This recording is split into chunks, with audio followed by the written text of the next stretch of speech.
Welcome to Denglisch Docs. We all experience anger, but how do we talk about it in English? The most straightforward way is simply to say, I'm getting angry, or you're making me angry. You could use the word mad as well. Let's say your little niece or your nephew keeps hitting you in the head with a pillow. You could say, quit it, you're making me mad, or knock it off before you make me raging mad. Quit it and knock it off are ways to say, stop it. If you want to emphasize the fact that you're mad because you're irritated, you could say, you're getting on my nerves. We commonly use this expression with friends and also with family. For instance, you could say, don't ask me again because you're getting on my nerves, or you're getting on my last nerve. We also use the expression, you're pushing my buttons. And if someone persists, we might add, I've had it, or I've had it up to here. These phrases tell others that you've reached your boiling point, which is another common expression we use. In America, we often associate heat and the color red with emotions related to anger. For example, you could say, I'm fuming, I'm heated, I'm getting hot under the collar, I've reached my boiling point, or I'm about to blow my top or my lid. You could also say, I'm getting red, I'm feeling red, or you're starting to make me red. To describe extreme anger, we use the words irate, furious, and enraged. For instance, if you walked out of the grocery store and noticed that someone crashed a shopping cart into your car, you might say, I'm so irate, I'm so furious right now.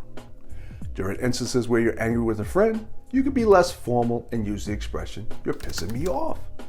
But be sure not to use this in a professional setting because it could be considered crude, which means offensively coarse or rude. 3 cleaner ways to say the same thing are, I'm PO'd, you're ticking me off, and I'm miffed off.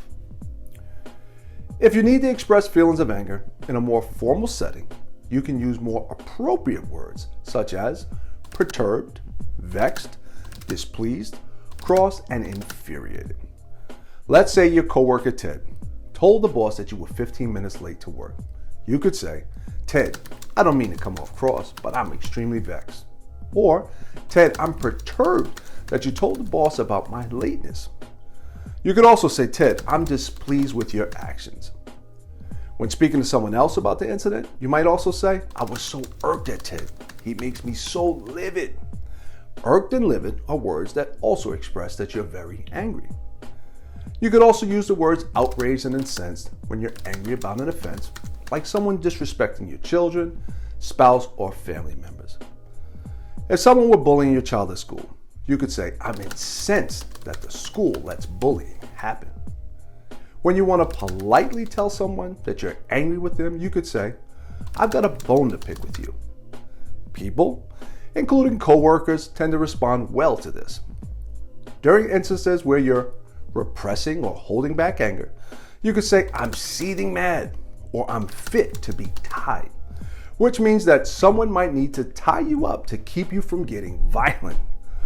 While most Americans use the same words and expressions, they also have a few more common phrases that they use, like I'm riled up, I'm about to go off, or I'm about to blow up.